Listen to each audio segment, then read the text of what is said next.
A teacher is somebody who is literally nurturing a seedling, which is the potentiality in the student. Now, the student, there's something very natural in education, so that if a student is in the right soil, given the right nourishment, knowledge will naturally grow in them, because we all have the potential to know. That it's part of our nature, it's part of our fitrah. And the children are constantly asking questions when they're little, but that spirit of inquiry is very often driven out of them by drill and kill, by certain pedagogical approaches that become very deadening to the soul. And that's why it's very important for the teachers to understand the nature of children, that children are at different stages. This kind of cookie cutter approach to education is very dangerous, because some students are ready for mathematics at a very early age. Other students are not. And if the teacher doesn't recognize that, then what happens is a student will actually think they're dumb or they can't understand it. And then there's a lot, like just mathematics is a really good example of that, because there's a lot of children that get math phobia because math is introduced too early for them. And this is why in traditional education, generally math was not introduced until a child was about 10 or 11 years old. The only thing they did with math was rote memorization, but they did no abstract mathematics, because the mind is generally not ready for it. Mm-hmm. And so like in Mauritania, I'll just give you an example. In Mauritania, they don't do any math in the traditional madrasa, the mahdara, until they're about 15. And it's tragic, because math is so important. Yeah. And لِتَعْلَمُوا عَدَدَ السِّنِينَ وَالْحِسَابِ. You know, Allah gave us the heavens. One of the reasons for it is so that we could determine time and learn mathematics.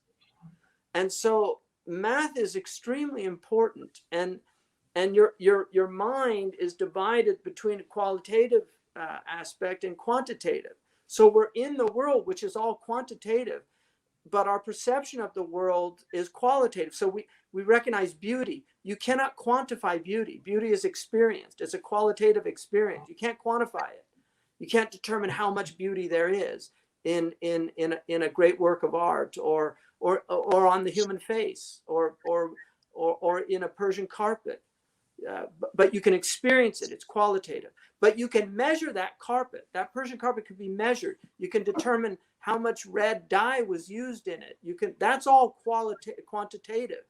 And so human beings have both elements, and a fully educated human being is somebody whose qualitative and quantitative aspects have been realized. The potentialities that inhere within the soul have been realized.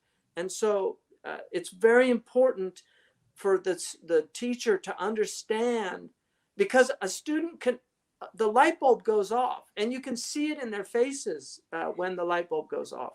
You can see that light and it's quite stunning. And that's why it's wonderful to teach like third and fourth graders, because the intellect is just beginning to come into its maturation, and they're able to discover things and have that wonderful experience of learning something for the first time. It's quite stunning to see that.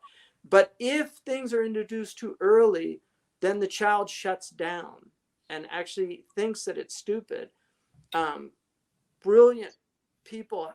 I mean, I'll just give you an example of, it's famously noted that they literally thought that Albert Einstein was retarded, that because he was such a slow learner.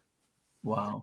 And I'll give you an example. My own son, who, when he was about, I think, 6 years old, he was in a homeschooling, but it was part of the school. We were schooling him in home, but they had a person from the state system who came and assessed. Is California. So so they called me into a meeting with my wife, and we went, and they said, your son has a learning disability. And I was like, no, he doesn't. And of course they rolled their eyes at that point. You know, I'm the parent in denial. And they said, no, we've assessed him and he's not where he should be. And I said, first of all, I'm a teacher, and I can tell you that son of mine is, of my 5 sons, he's the smartest. SubhanAllah. And I said, it's not that he has a learning ability, it's that he's ahead of, he's already thinking about things that are beyond what you're trying to, what you think he should be knowing now. Wow. I said, those things will click for him, because I know from the questions he asks me that he's thinking at another level. And they just literally thought I was crazy. That child, I would not let them put him into a special, and by the way, they get money for every child they identify as a special needs child. So there's an incentive in these school districts to identify children with learning disabilities. But if you tell a child he has a learning disability, you're going to harm him psychologically. And I did not want that to happen to my son. So I totally refused. So that boy in a high school class of 300 graduated with a 4.0 straight A at a really competitive high school, all Asian and South Asian people. He got into University of Chicago. He did a degree in classics, studied Latin and Greek, and graduated with a stellar GPA from a top American university. But had I listened to them, he might have ended up thinking he was really stupid. Unbelievable. And so it's important that people develop at different levels. Some people have their intellectual awakening at the age of 25. So we don't know, because it's just, Allah has made us all different. So some people will show great brilliance early on, and other people, it's very slow development. And then the other thing we know with neuroplasticity, that the brain actually gets more intelligent. So for instance, Sayyidina Umar said, تعلم العربية فإنها تزيد العقل. It will increase intelligence by learning Arabic. And the more you learn, the more intelligent you will become. And so this idea that people are fixed in intelligence is an idea that has been refuted by modern cognitive science.